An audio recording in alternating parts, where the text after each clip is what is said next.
Okay, for me, first is not being ignorant. Okay, and by that I mean asking questions. You have to ask questions. Don't keep it within, because okay, I want to give you an example. Izham, do you know Elon Musk? Do you guys know Elon Musk? Yes. Okay, he's one of he's the SpaceX CEO and CEO of Tesla. So he's one of the most successful people in the world. Okay, and when he hires someone, he would ask this person like so many questions. Okay, so many questions. And first, the employee thought that he was testing me. But at the end of all those questions, he realized that Elon Musk was actually learning from him. And Elon Musk will make sure he questions you until by the end of that questioning session, he knows of 90% what you know. He learns through asking questions. And my dad always told me to ask questions. You can't run away from that. Okay, you have to ask questions. And it also shows your interest. And when you go interviews too, it's about asking questions. In class, you have to ask questions. Okay, don't feel like my dad always told me that when you don't ask questions and you have your own assumption in your head, that assumption might be wrong and you're going to stick to it. And when you stick to it, then you're going to embarrass yourself. So I think that's the number one thing when it comes to what you shouldn't do.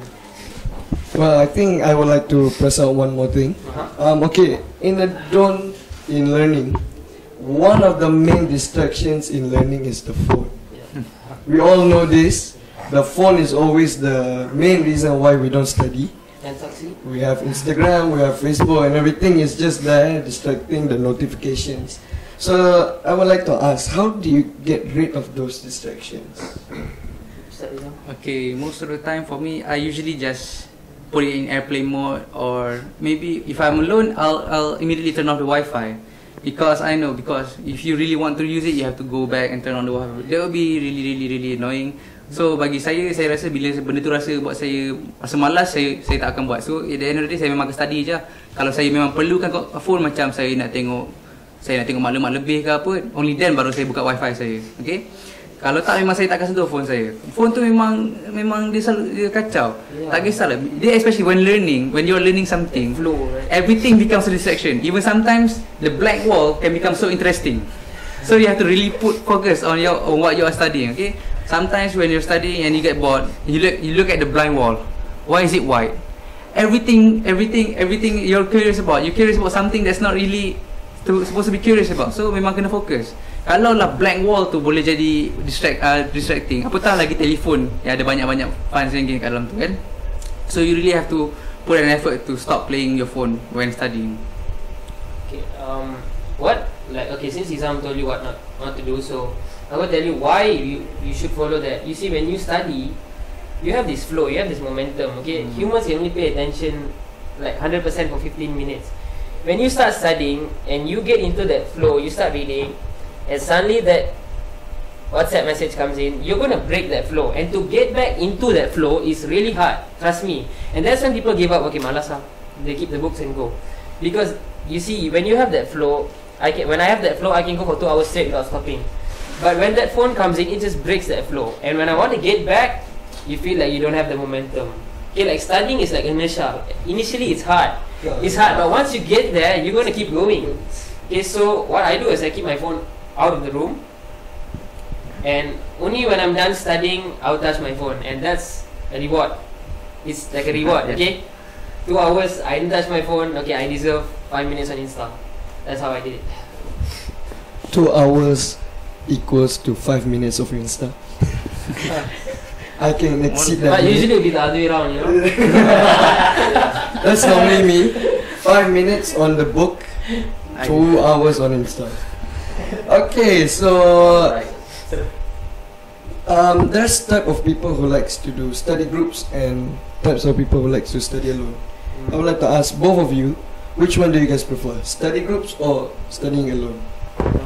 Okay, it can be both, but most of the time I would prefer studying alone, because my experience regarding study groups is we don't actually study during study group. True. I've been okay, for example, if we're going to PPAS, okay, the first 5 minutes everyone will be like, okay, I'll be taking out my books, my pencil box, and that's it. And they'll just play with their phones. You remember, you have to keep your phones out of the study part. Okay, they will be like taking pictures of random things. So but study groups can be really crucial. For example, if all of the people that in the study group doesn't know something, one of them will try to teach all of them.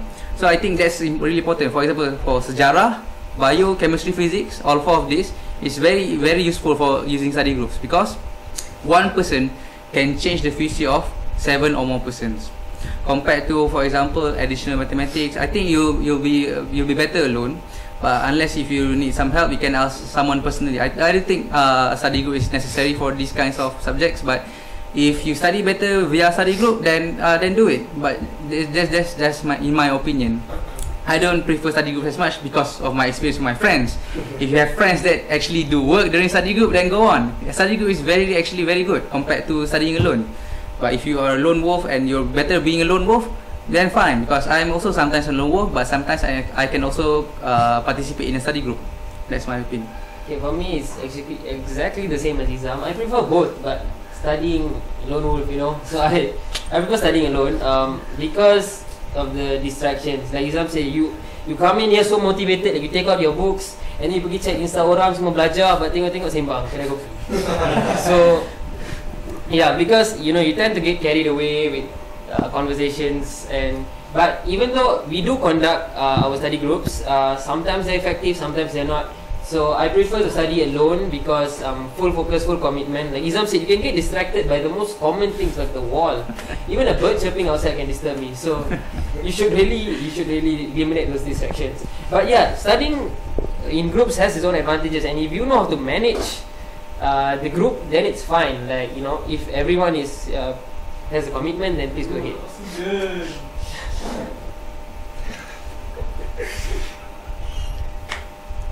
Okay, yeah, that's all for study groups. Well, like they say, studying groups, they are always distracting. I have my experience as well. Baru-baru PT3, baru-baru PT3, masuk PT3, group, jom kita pergi PPS study. Okay lah, study 5 minit keluar buku semua. Okay lah, baik, maths cik gempak boleh dapat jawab. 5 minutes later, one person will say, jom pergi kafe. Okay, dah pergi kafe. Dah pergi kafe dah apa? Pergi kafe, makan kan. Okay, jom naik balik. Oh, okay, naik balik. Lepas tu, lagi seorang yang cakap, aku lupa lah nak beli gula-gula. Jom turun balik. Come on. End up we're not studying. Vicious cycle, man. And it's also one thing is, my parents, they don't believe when I say I'm going for study group. Yeah. See, My mom say, you studying or are you like going to play with your phone or for the rest of the whole time? So okay, let's continue on. Okay. One good question I feel.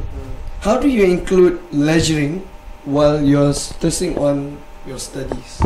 Okay, for me, that balance between work and play is really important, because without this balance, I can't succeed.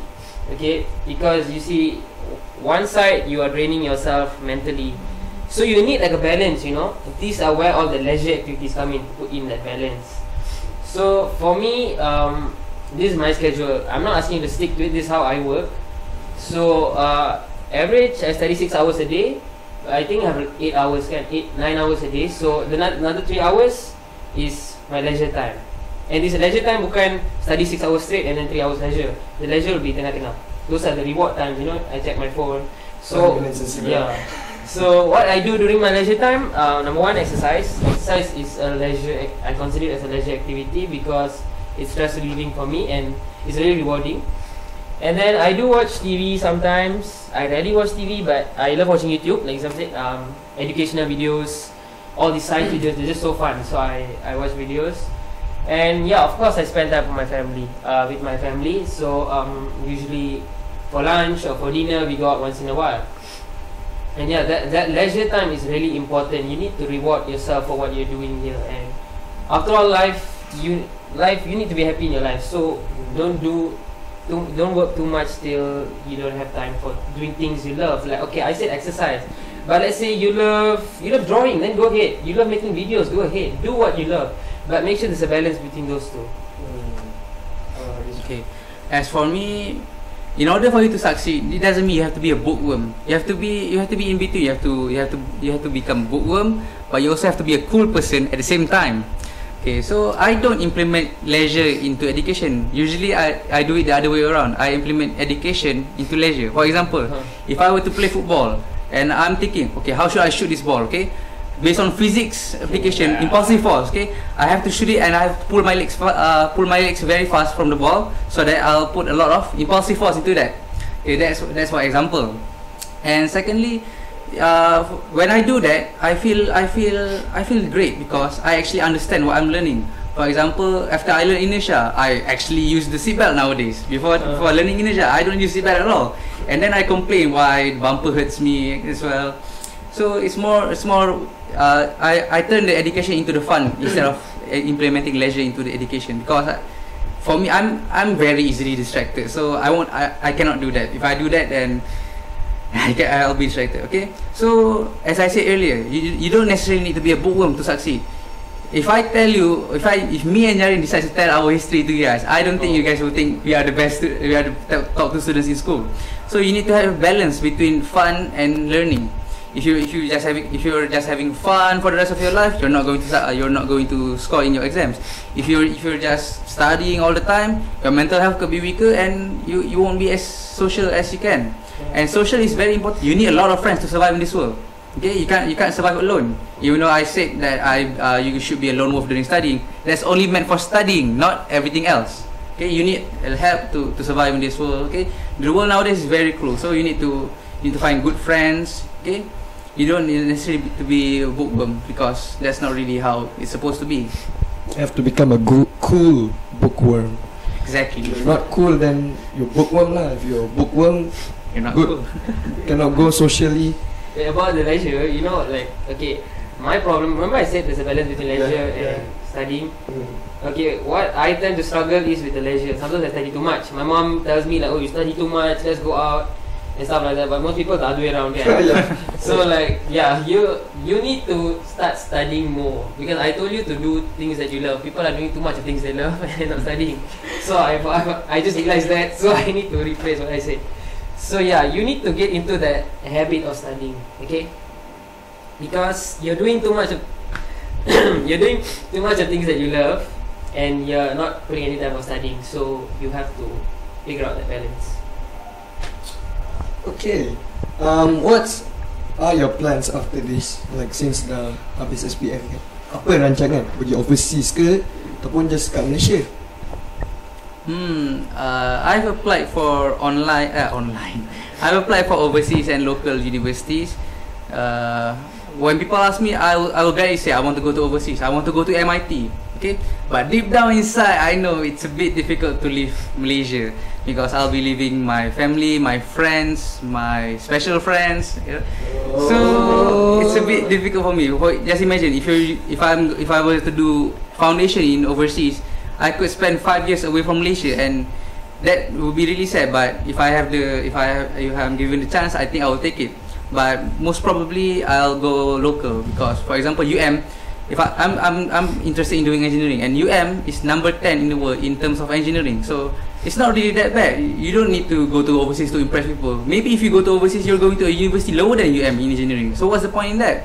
You can study local, which is cheaper, and it's actually better for you. You don't have to adapt to another environment. You won't have cultural shock as much. Okay, compared to, for example, if you decide to go to Germany, you have to learn the most angry language, because that's my part. Because almost every word you're saying in German is like as if you're being angry, you're being mad. It's so long. Okay, so maybe going overseas for the experience part is very, very good. And if I'm given a chance, maybe I'll take it. Maybe I won't. But I think for foundation purposes, I think it's best for me to stay local for now. To all Germany people, don't be offended. You are not angry. I stood my leg. Alright, Gnyarienn. Okay, for me, foundation wise, like I'm planning to do A-levels, but I will do it locally. The exam said the first stage probably local. I don't want to leave this country too soon. It hurts. I'm planning to pursue my studies in Germany, engineering. What's ironic is we're both bio students, we love bio, but then end up becoming engineers. Yeah. So I'm taking mechanical. What are you taking? Mechanical as well. Okay, so coincidence. I'm taking mechanical engineering. So I plan to go to Germany and learn there, because In terms of engineering, they're quite good. Germany is quite good for engineering, and my dad says that okay, you can go to UK, you can go to US, but if you go to Germany, you're gonna have that extra edge, language-wise. Okay, you can interact with customers from Europe because most of Europe, even Switzerland, communicates in German. So it's an advantage for me to become a German graduated engineer because of their views. Germany, if you don't know, when they have their university courses, they also have internship. They teach you how to do the job, not how to learn. Like most universities, they teach you how they just teach you the syllabus, and you actually learn how to work in the organisation. But in the university itself, you dah mula kerja dah dalam university tu sambil belajar. So when you graduate, you're a graduated German engineer, you would already know how to work. Okay, so that's the advantage. So that's why Germany, Germany, Japan would be the choice, my destination choice for my overseas studies. And then I would come back here. Yes, never forget. Yep. Okay, so you guys love to do engineering. Yep. But engineering there are types of engineering like video. So I want to know, what type of engineering are you guys into? So like Izham said and I said, we are both mechanical engineers. But for me, I have just a little bit elaboration. So actually, I plan to ultimately do robotics. But mechanical is one of the components in robotics engineering.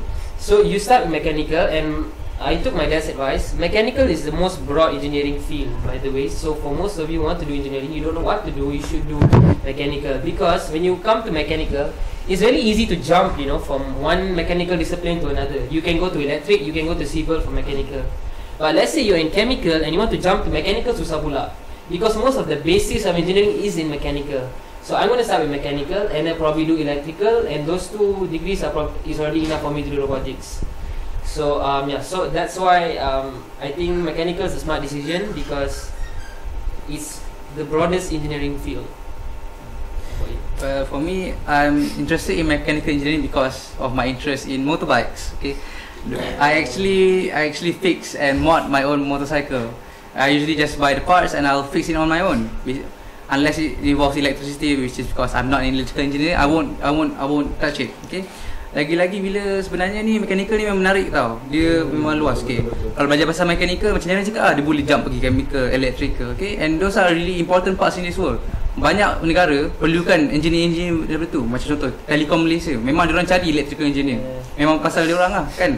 Memang bidang tu dia antara yang paling hangat. Memang diorang perlukan. Not only is it fun, it's a lot of money. Okay. Yeah.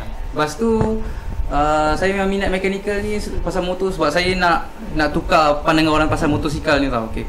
Most people thinks riders are just rempit. Okay. Rempit. For me, I won't consider myself as smart rempit, but I like to ride, do some rides. Okay. For example, nanti in the future I would like to create a prototype electrical vehicle. Okay, the thing about electrical vehicle now, for one thing, is so expensive, and second, is too silent. Okay, for example, the Tesla, one of the Tesla I think can go more than 300 km/h. But can you imagine something going 300 km/h and you cannot hear it? That will cause a lot of accidents. So yeah, what I intend to do is create an electrical vehicle, but I mix it with the reason why people love fuel vehicle so much, the sound. Okay, so I'll create a vehicle that use electrical engine, but I have the sound of a fuel powered vehicle. The sound that is not too loud to produce sound pollution, but not too silent for people not to hear it. Okay, so that's really why I really love mechanical engineering, and because I want to help Malaysian people. Okay, nowadays it's so hard to find spare parts, so hard to do anything. It's so expensive. So when I'm finished studying, I want to go home back to Malaysia. And I want Malaysia punya products untuk take over the automotive world. Sekarang ni asyik-asyik Honda, asyik-asyik BMW. Orang tak pandang Myvi, orang tak pandang langsung Proton. Orang tak tahu Moderna tu apa. Okay? So I want to naikkan nama-nama dia orang semua so that we can actually compete with Germany, with Japan. Let's go, man. Yeah. Okay, wait, about engineering, the astonishing thing about engineering, try to guess, just try to give a rough figure. How many % of graduated engineers are actually engineers? Graduated engineers that actually work as engineers? 10%? Maybe about 40%. It's actually 2%. That's the problem with Malaysia. We need to beef up our engineers because you see many engineers, they are graduated but they do nothing with the degree. They end up becoming office clerks. So yeah, when it comes to engineering, you really need to have passion. Like Izham, I can see his passion in automotive, so he probably would specialize in automotive engineering. But my dream is to work with NASA, become their mechanical engineer and their robotics engineer. So yeah, when it comes to engineering, because like I'm that type of person where I love solving problems, and when it comes to engineering, it's all about solving problems, and you can't really do that with medicine. Even though I love bio, but I love solving problems. The MS problem, if you give me an MS problem that I can't solve before the night before, I actually can't fall asleep because I'm thinking about it the whole night. So I'm that person that needs to solve the problem. I just can't leave it. So I think that's why engineering suits me so much, because I like to create, I like to find solutions. So yeah, it's that passion, that drives both of us to pick engineering. Okay, we're at the end of the session. Okay, saya balik ke Melayu. Yeah. Orang Melayu kan. Okay, ada tak apa-apa pesanan kepada pelajar-pelajar kita ataupun juga future calon SPM 2018 tahun ni? Okay, saya rasa ini lebih kepada rumusan saya je. Sebab saya dah cakap, saya rasa pesanan saya ni semua saya dah cakap tapi in different questions. Okay, so I'll be summing up what I say just now. Okay, first of all, kita kena jaga hubungan kita. Dengan siapa? Dengan Allah, dengan parents kita, dengan cikgu kita, dengan kawan-kawan kita, dengan semua orang yang kita kenal. Okay, memang kita nampak kan, kita macam bagus gila, kita perform. Okay, before SPM kita perform straight A. Tetapi kalau kita mengguris hati seorang, contoh, seorang kawan je, just that one friend, dia terasa je, doakan kita punya result gone, SPM kita will be as what we usually get. Okay, so memang kita kena jaga elok hubungan dengan dia orang semua ni. Alright, and after that, okay, make sure you actually do the latihan, do all homework teacher bagi. Okay, benda-benda tu it builds up your discipline. Okay, it shows how much passionate you are in learning. Are you going to school because your mom said so? Is it because the government tells you to, or is it because you want to learn? Okay, kita belajar bukan for the sake of SPM, bukan for the sake of degree, bukan for the sake of masters. Kita belajar sampai kita mati. Okay, so kalau boleh, this is my favorite poem lah. Okay, the biggest room there is the room for improvement. So you can't really say that okay, aku dah perfect, aku tak payah belajar dah. Okay, memang kita kena ada masa tu rehat semua tu, but we always have to search for room for improvement. Okay, macam Gnyarienn cerita pasal Elon Musk tadi, dia dah pandai gila dah, he's a billionaire, but he still learns from someone that is barely having 10,000 in his bank account. Okay, we can learn from anything. Okay, bak kata patah Melayu, ambil yang jernih, buang yang keruh. Okay, tak semestinya. Okay, macam zaman ada satu firman ni pun kata, ambillah nasihat itu walaupun dia seorang pelacur. Okay, kita tak boleh okay, kita ada dengar nasihat kalau dia ustaz je, kalau dia cikgu je. Okay, kalau dia penagih dadah, kita jatai dengan cakap no, hypocrites are not wrong even though they are actually doing something wrong. Okay, because they actually know what they are doing wrong, they just want other people not to follow them. For example, like smokers. My dad is a smoker, and you don't see him telling, okay Izham, dia hisap rokok. No, he will tell me not to smoke even though he is a smoker himself, because he know how bad it is. Okay, so you have to listen a lot. Okay, before you talk, you listen first, and then yeah, you kena respect, you kena jaga hubungan semua. Okay, I think that's two most important pesanan yang saya ada untuk kamu semua. Okay, kepada pelajar-pelajar, kepada kawan-kawan saya, kepada kawan-kawan special saya. Okay, good luck untuk SPM 2018, good luck untuk SPM 2019, because as time goes by, question akan jadi lagi susah. Okay, you guys kena prepare for everything that is going to be thrown at you guys. Okay, you guys tak boleh nak harapkan soalan bocor, soalan spot. Okay, most of the time you guys kena put an effort untuk master what you guys are learning, not just depend on soalan spot yang takkan keluar pun sebenarnya. Okay, so all the best. Okay, I just want to touch about one thing Izham said. Listen first before you speak. And there's another term for this, it's called seek to understand before to be understood. Okay, that's the number one social tip I'm going to give you, because you have to listen before you speak, no matter what. You want to see how powerful is that, you apply that in every single relationship and your life is just going to change. Okay, trust me, when you listen, if people start listening before they speak, I don't think there will be that many lawsuits in the world. Trust me, the divorce rates won't even be that high. That's the number one thing that can solve the world, if you ask me. Okay, listen first, and then listen. Start listening. Dengar tu perempuan. Okay. So one more message I would like to get across is really important. I've been thinking about it day and night to say it this day. So people usually come up to me and say, how to get straight A's? Okay, hey, you got that question before? Yeah, obviously. Okay, sometimes it may annoy me, but to tell you the truth, I can't tell you that. Okay, and no one told me how to get straight A's. I have to be honest with you. No one ever told me how to do it. There's no universal procedure where you can follow step by step to succeed. Because as you see how we give our opinions, we succeed in divergent ways. He has his own way, I have my own way. So to succeed, the only one element is you have to want it that bad. Okay, when I had a target, I wanted to do well so badly. Okay, and when you want that desire, that burning desire you have in there, when you really want it, you would do anything. Just trust me, okay? Because I wanted it so bad. And okay, I'll give you an example. Thomas Edison, he failed 1,000 times trying to build a light bulb. And why he didn't give up? He didn't give up on the 99th time. He didn't give up on the 354th time, because he wanted to create the light bulb, and that desire didn't stop him. And if you know J.K. Rowling, an author, a famous author, when she wanted to publish a book, someone told her no 12 times. Imagine someone telling you no 12 times. And she was persistent. She kept asking until the 13th time someone said yes. Because she wanted to be a successful author, and today she is. And same goes for all of you. When you want something, you have to have that. You have to really want it, because you see, like that, when you have that passion, there's not one day where you won't know what to do. Trust me, because when you want it, you won't know what to do. Okay, I can't tell you what to do, because only you know your potential, only you know your capabilities.